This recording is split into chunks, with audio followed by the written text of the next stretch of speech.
Class, let's jump into week 10. A very busy week this week. You've got two topics. We'll talk about your return on investment and conversion tracking for Google Ads. We'll also talk about optimizing ad performance. You'll turn in Project 3 with the second half of that project, and then you'll start Project 4. So very busy this week. I'm going to do my best to explain particularly the conversion tracking. When we talk about ROI, that's a common business term. If you're not familiar with it, that is your return on your investment. That's what you are getting back from the money you're putting into something. Really any investment. And your marketing is an investment. Conversion tracking transforms how you calculate your return on your marketing investment. And this is really when you get into the power of Google Ads.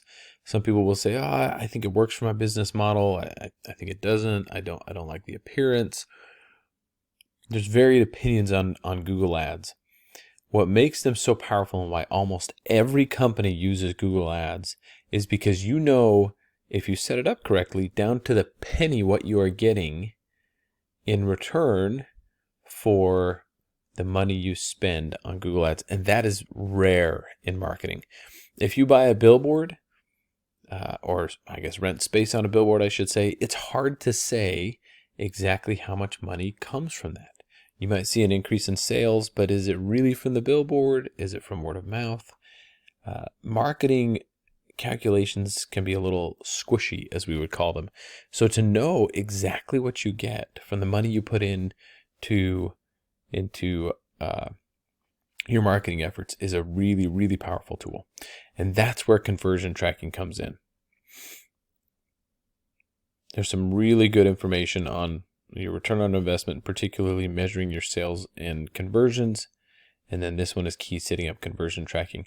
When we use the term conversion in Google Ads, it means the moment you turn a visitor to your website into a customer. And so you need to determine on your website when that happens. Now, if you're selling a product, that's really easy.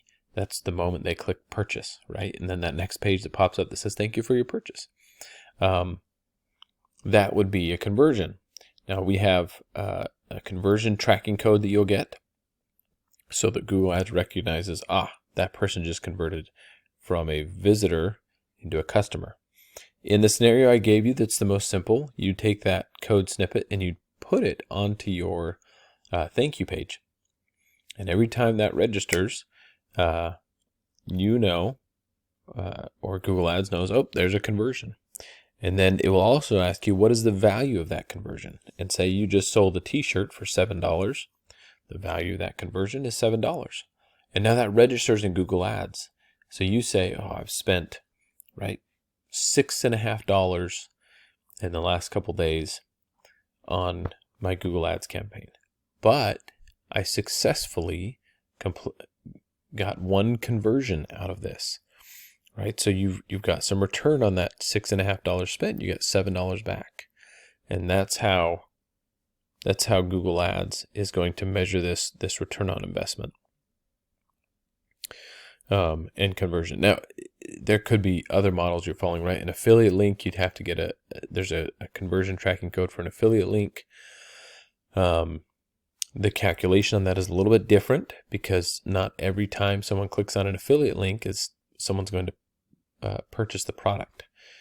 So you'll need information from your affiliate that says, it looks like 10% of the time when someone clicks on this link, they actually complete the sale. So then how much do you get back from that affiliate sale? Let's say you get $3 back, and 10% of the time someone actually completes the sale. Well, the value of that is 30 cents. Right? 10% times $3. So I'm walking through some of the math here, and it can get a little bit more complex to determine a conversion value. Please reach out to me if you feel like you have a complex model. Let's go through that math together. But I hope I'm explaining this in a way that makes sense. Conversion tracking is a powerful, powerful tool. And so you'll want to identify at least one conversion for your website. Please note it is not the home page, right? If somebody arrives at the home page, that you have not converted them from a visitor into a customer, you've converted someone who's interested in your site into a visitor. So home page visit is not a conversion. Determine the value of that conversion as I've just talked about. And then determine which page is your conversion page, why that page represents someone turning from a visitor into a customer. You get the code snippet and paste that code snippet on there. And then if you are technically able, meaning if you can work with your site builder, go ahead and paste it. If something is preventing you from doing that, please note that on your assignment. That will be very helpful. Make sure your essay is half to a full page in length, and that is double spaced. So that is conversion tracking. I took some time on that, and I spent a full 6 minutes explaining conversion tracking. But it really is a powerful tool. I want to make sure everybody understands what a conversion is. Part 2 of Project 3 is for you to go ahead and launch your campaign. So this is it. This is you activating your campaign. We're going to go live with it. And the whole purpose of Project 3 is for me to be able to see, yes, this campaign is active. You've done it successfully. To do that, I need to see a screenshot where you show your ad, see your ad here, and then your keywords here. And they're going to have a green dot that says enabled. So I'm going to know that you have an activated campaign. That's the purpose of this. Now, some of you are having trouble getting to this exact layout. It's okay if you want to take one shot, one shot of your ad that shows it's active, and then another shot of your keywords that show that they're enabled.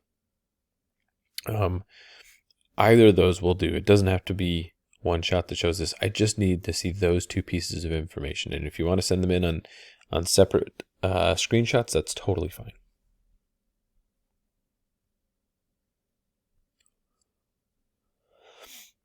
We'll jump into optimizing ad performance now. You'll want to go through an assessment of your campaign various times. We're going to do it a couple of times in this course. This will be a big part of Project 4, but anytime you have an active campaign, you want to keep up on it by reviewing it regularly. So for this assignment, you will open this document. This is really important because you probably don't have a lot of information, a lot of data generated on your campaign so far. You might, but you're really just getting started. So this document will give you dummy data that we're going to work with for this assignment. So you are not using your own Google Ads campaign data. And then you'll go through and you'll fill out this information. How many clicks has the campaign had? How many impressions has it had? The cost per click, right? Fill out all that information. And this is your basic campaign information. This is telling you how successful your campaign is. So you're going to watch this for your own campaign, right? How many clicks, meaning how many ads have been, how many people have clicked on your ads? How many impressions? How many times has that ad shown up? When you launch your campaign, you should start to see impressions. People may not click on your ad. That's okay.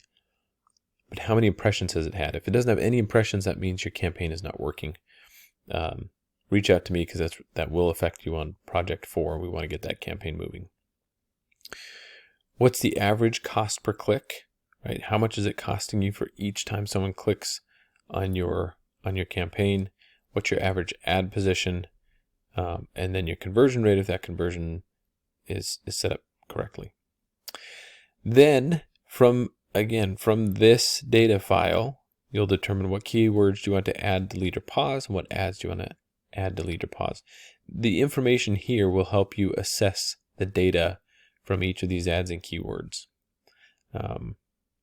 So all of this is an introduction to helping you understand what data is helpful and how to interpret the information that you're going to see on your campaign, because that's going to take us into project 4.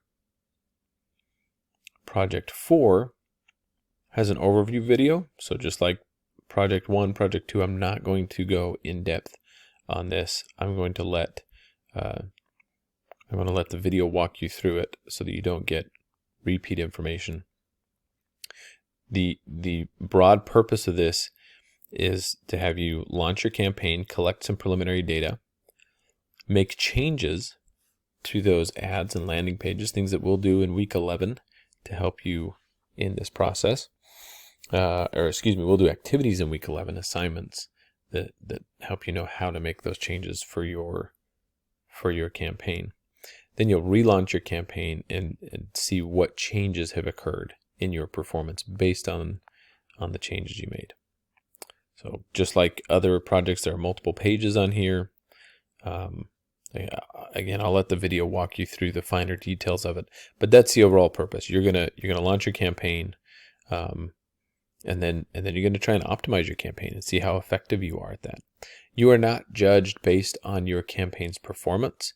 You do need to generate some data down here. Again, if you're not generating any impressions, that's an indicator that the campaign is not working. So you do need to generate data, but you are not graded on how successful that data is.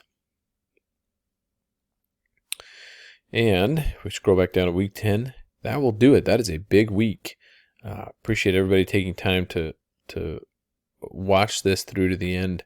But if there's any part this week that you're struggling with, please reach out. I know there's a lot going on, and just want to make sure we're here for you to take some of these newer concepts step by step. If you're struggling, we can break it down and help you better understand it. Thanks, everyone.